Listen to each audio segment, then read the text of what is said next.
Depreciation topic से एक और क्वेश्चन हमने लिया है। स्ट्रेट लाइन मेथड का यूज़ करके इस क्वेश्चन को सॉल्व करना है। क्वेश्चन क्या है कि मशीन जो है वो 2 लाख की खरीदी गई है 1 अप्रैल 2016 को। उसके बाद जो मशीन है ना, जो मशीनरी है वो हर साल 10% से डेप्रिसिएट होती है, मतलब उसकी वैल्यू हर साल 10% से कम होती जाती है। On 1 October 2018 the machinery was sold for 1,20,000 rupees, है ना। इस डेट को जो मशीनरी यूज़ हो रही थी उसको सोल्ड कर दिया गया 1,20,000 रुपीज़ में। यहाँ पर ड्रॉ करने के लिए बोला है machinery account for the years ended 31 मार्च 2017, 18 और 19। अब अगर हम यहाँ देखें कि इस क्वेश्चन में मेन क्या है, हमने बोला कि डेप्रिसिएशन जो है ना, उसका मतलब है कि मशीन की वैल्यू में कमी आना, और वो कमी किस वजह से हो सकती है, वियर एंड टीयर की मशीन यूज़ होगी, टूट फूट के कारण मशीन की वैल्यू में कमी आ जाएगी। दूसरा है समय, जब व्यक्ति की वैल्यू कम हो जाती है समय के साथ तो मशीन की तो वैल्यू वैसे ही कम हो जानी है। उसके बाद हमने बोला जो टेक्नोलॉजी है उसमें चेंज अगर हो जाता है तो जो मशीन है वो पुरानी हो जाती है, जिस वजह से मशीन की वैल्यू में कमी आ जाती है। फिर हमने बोला कि डेप्रिसिएशन को कैलकुलेट करने के 2 मेथड होते हैं, एक स्ट्रेट लाइन मेथड और दूसरा written down value method, WVM। Straight line method में हर साल डेप्रिसिएशन सेम रहता है, रिटन डाउन वैल्यू मेथड में जो डेप्रिसिएशन है वो हर साल चेंज होता है ना। और स्ट्रेट लाइन मेथड का यूज़ करके इस क्वेश्चन को सॉल्व करना है। अगर हम यहाँ देखें कि ईयर किस तरह से यहाँ पर चल रहा है तो 1 अप्रैल 2016, है ना, ईयर स्टार्ट होता है और ये कब ख़त्म होगा, 31 मार्च 2017 को। 1 साल हो गया। उसके बाद 1 अप्रैल 2017 फिर से ईयर स्टार्ट हुआ और कब ख़त्म होगा, 31 मार्च 2018 को। ठीक है, उसके बाद ये 2 साल हो गए। फिर तीसरा साल फिर स्टार्ट होगा 1 अप्रैल से, 1 अप्रैल 2018 से ईयर स्टार्ट हुआ और उसके बाद ये बोलते हैं कि 1 अक्टूबर 2018 को एक मशीन जो है वो सोल्ड कर दी गई। इसका मतलब जो मशीन है वो तीसरे साल जो है वो 6 महीने तक जो है ना उसका यूज़ हुआ है, उसके बाद वो बेच दी गई है। तो यहाँ पर पहले साल पूरा मशीन यूज़ हुई, दूसरे साल पूरा मशीन यूज़ हुई, लेकिन थर्ड ईयर में 6 महीने मशीन को यूज़ किया गया है। तो यहाँ पर पहले साल पूरा डेप्रिसिएशन लगेगा 1 साल का, दूसरे साल भी पूरा डेप्रिसिएशन लगेगा, उसके बाद थर्ड ईयर में 6 मंथ्स का डेप्रिसिएशन लगना है। तो इस तरह से टोटल कितना डेप्रिसिएशन कैलकुलेट होना है, 2.5, 2.5 साल का डेप्रिसिएशन कैलकुलेट करना है और मशीन की वैल्यू फाइंड करनी है यहाँ पर। ठीक है, ये हुआ फर्स्ट, ये हुआ सेकंड। अब थर्ड क्या है कि जो मशीन है ना वो मशीन 2 लाख रुपए की है, ये रहा क्वेश्चन में। उसके बाद हर साल इसकी वैल्यू कितनी कम होती है, 10% से, तो डेप्रिसिएशन हो जाएगा 10%। अब करना क्या है, 2.5 साल तक का डेप्रिसिएशन लगाना है इस मशीन पर और फिर डेप्रिसिएशन के बाद मशीन की वैल्यू यहाँ पर फाइंड करनी है क्या होगी।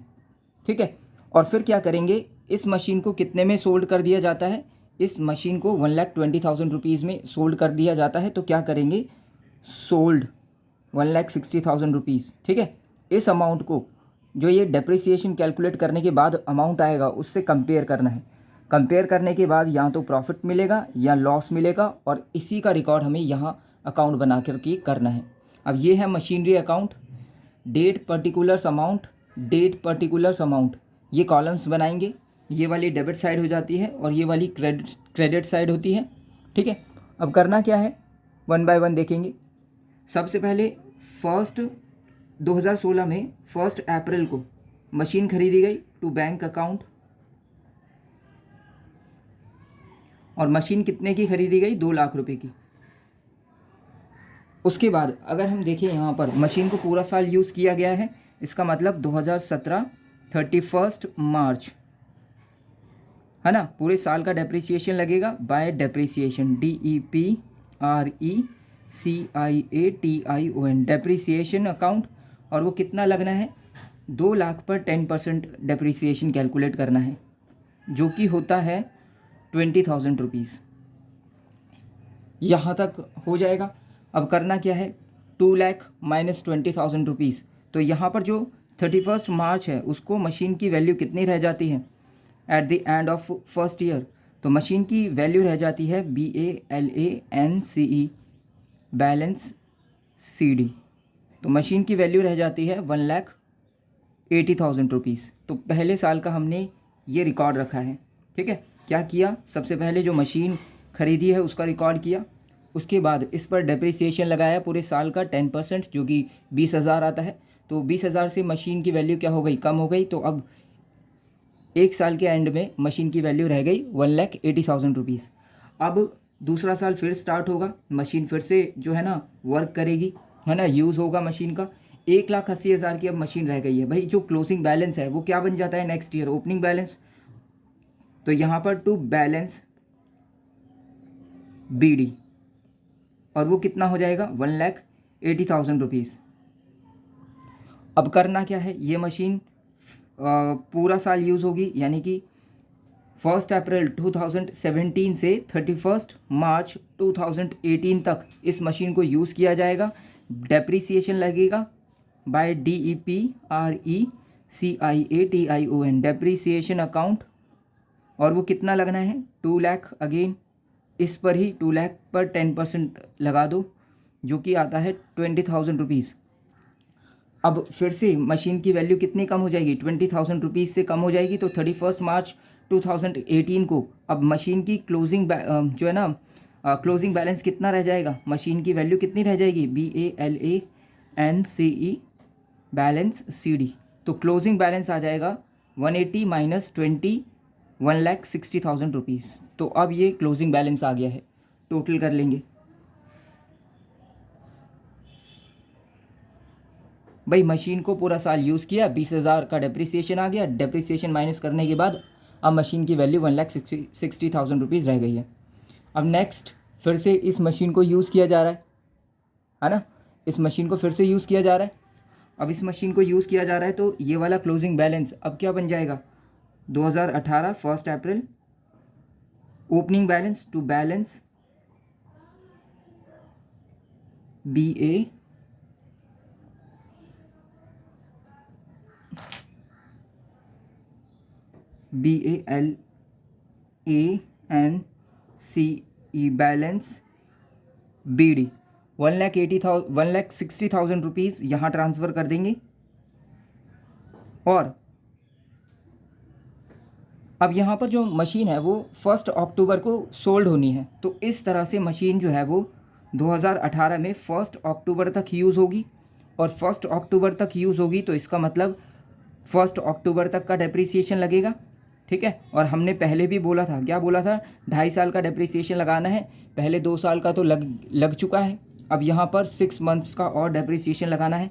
तो 2 लाख पर 10% 6 मंथ्स के लिए कितना आता है, ये आता है 10,000 रुपीज़। अब अगर हम देखें यहाँ पर 1,60,000 रुपीज़ की मशीन, डेप्रिसिएशन लग गया 10,000 रुपीज़।